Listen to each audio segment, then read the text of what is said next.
Hello বন্ধুরা, দেখুন শীতের দুপুরে বেলমাখা খাওয়ার জন্য সবারই প্রায় বেশিরভাগ মানুষেরই প্রাণটা ছটফট করে। আর এই দেখুন, আমারও ভীষণ লোভ হয়েছে বেলমাখা খাওয়ার জন্য।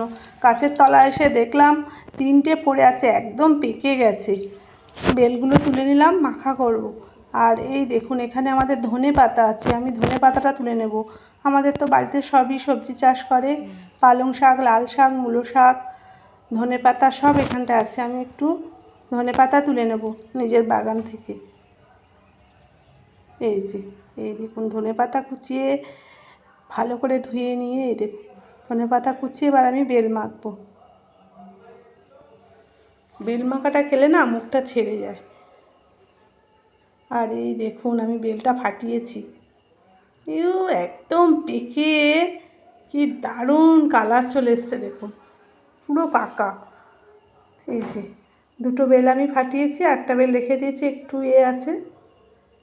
তার মধ্যে আমি দেখুন কীভাবে মাখছি, লবণ দিলাম, একটু চিনি দিলাম,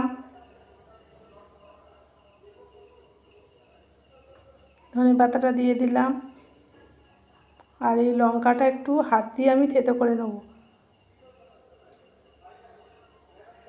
হাত দিয়ে মেখে নিচ্ছি। এই যে এবার ভালো করে মেখে নেব। দারুণ লাগে কিন্তু বেলমাখা খেতে। শীতের দুপুরে না, কয়েকদিন ধরেই ভাবছি একটু বেলমাখা খাবো, কিন্তু আর হচ্ছে না, বেল আর পড়ছে না। আজকে গিয়ে দেখলাম 3টে বেল পড়ে আছে। এই যে আমার মাখা কমপ্লিট।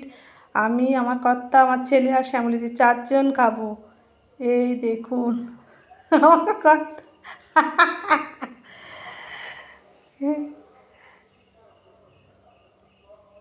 শ্যামলিদিকে দিয়ে দিলাম।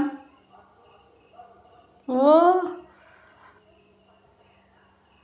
সত্যি বলছি, দারুণ হয়েছিল মাখাটা। ও মুখটা আমার ছেড়ে গেল। আর আমার কর্তার অবস্থা দেখুন। টাটা, সবাই ভালো থাকবে।